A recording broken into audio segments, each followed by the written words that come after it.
Nice day everyone!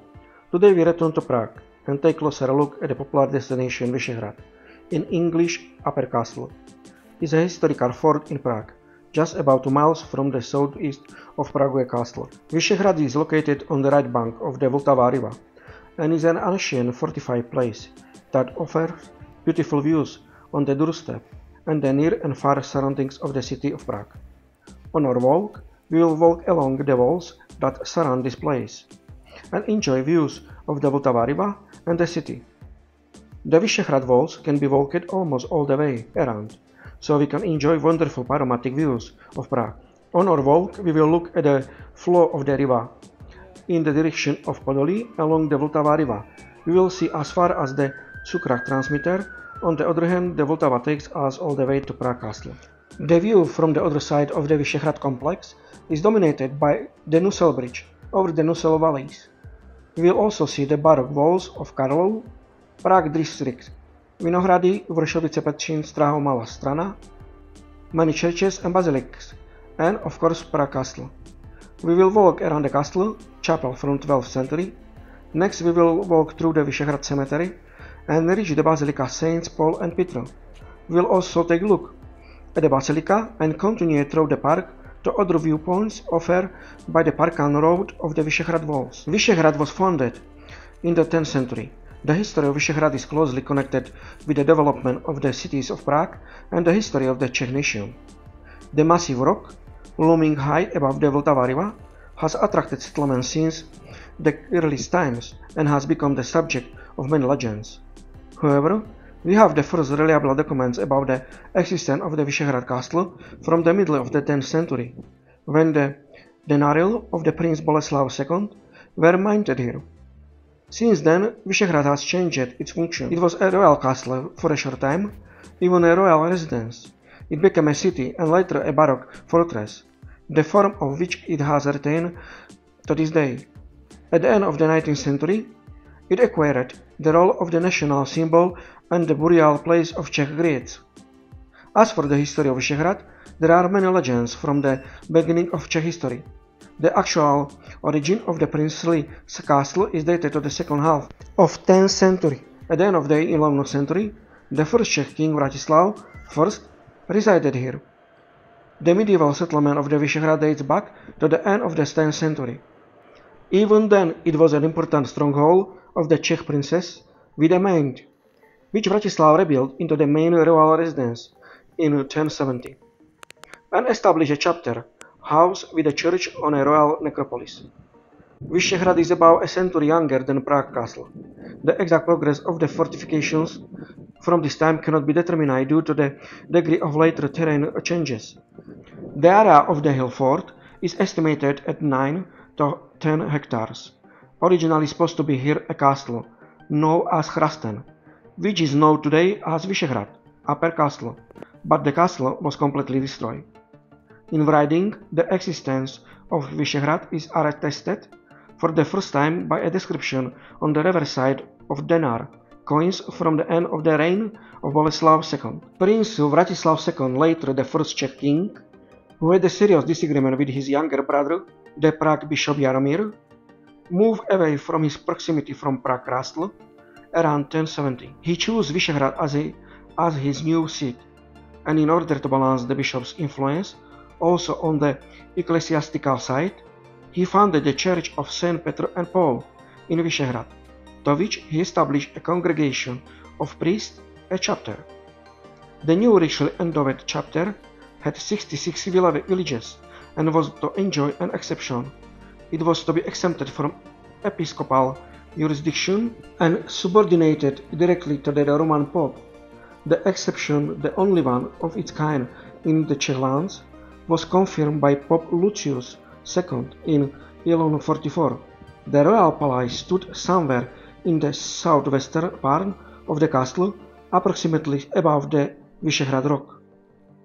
Its area, surrounded by a moat, was connected by a stone bridge. The remains of the bridge have survived to this day, with a chapter temple in the northern neighborhood.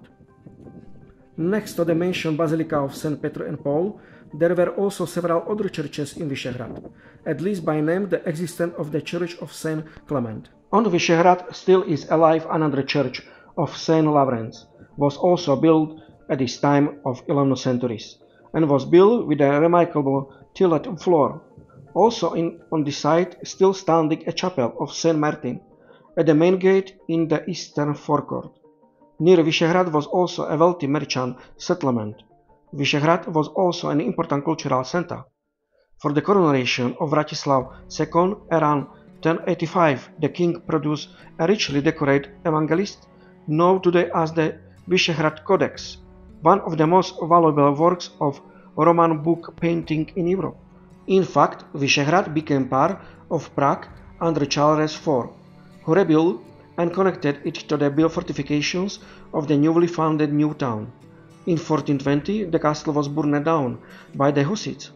In the middle of the 17th century, it was rebuilt into the Baroque fortress as part of the expansion of the city fortifications. From the 15th to the 19th century, Vyšehrad with its sub-castle was a self-governing town, subordinated to the Vyšehrad chapter until 1848, and annexed to Prague in 1883. At the same time, a national cemetery was established and Vyšehrad was modified to its present form. In 1904, a tunnel was cut through the Vyšehrad rock, which opened the right bank communication between Prague and the southern surroundings. In the crypt of the Basilica of Peter and Paul, some members of the royal ruling family were buried here. Vratislav II, his wife Svatava, Konrad I Bruno, Soběslav I and Soběslav II. More than 600 personalities of Czech culture and education are buried in the Vyšehrad cemetery and in the Slavin tomb. It creates a unique artistic ensemble, which is at the time a unique exhibition of funerary sculpture and manifestation of the artistic development of Czech culture from the middle 19th century to the present day. Important composers Bedřich Smetana and Antonín Dvořák, writers Karel Čapek and Jan Neruda, actor Jan Werich, and other important figures of Czech history are resting here. In 1249, the Basilica of St. Peter and Paul suffered a fire, and the subsequent already early Gothic reconstruction lasted several decades. Queen Eliška Přemyslovna, who died in Vyšehrad in 1330, started the significant Gothic reconstruction. The church in its new form reached a length of around 110 meters, making it by far the largest church in Prague. The floor plan of this building only partially overlaps with the current church. The foundation of a large part of the Romanic and Gothic building phases lie in the area of the Vyšehrad cemetery, in the eastern extension of today's church. Fragments of two probably royal tombs have been localized by archaeologists inside. Further extensive construction of the temple followed under Queen's son Charles IV. This church, originally an early Romanic basilica, was rapidly rebuilt in the course of history, distinctly Gothic in the time of Charles IV and highly Baroque at the beginning of the 18th century. Today's appearance is the result of the radical neo-Gothic reconstruction from the end of the 19th century and the beginning of the 20th century. Since 2003, the chapter church has the title of minor basilica, was rebuilt to its current form in a neo-Gothic style by Josef Mocker in 1885 to 1887, and facade was designed by František Mikš in 1902 to 1903. The church has two 58-meter high towers, which today form one of the prominent landmarks of the capital city of Prague. In the years 1881 to 1887, the temple was generally reconstructed and repaired, and archaeological survey was also carried out there. Vyšehrad Park is a public. In the 15th century, vineyards were located here. The place acquired its current form only in 19th century. Four sculptures of Josef Václav Myslbek are located in the park, which originally stood on the Palais Bridge, not far below Vyšehrad. However, the bridge was heavily damaged by bombing in 1945, and the statues were placed on Vyšehrad Park in 1947. Each larger than life-sized sculpture represents a pair of figures from the mythical Czech ancient times, two sculptures based on classic Czech legends, and two inspired by a composition from the royal court manuscript, considered a forgery from the beginning of the 19th century. Trust you find interesting this video and information that I have provided in this video. When you like this video, please click on the bottom, and you can also follow this channel. Thanks.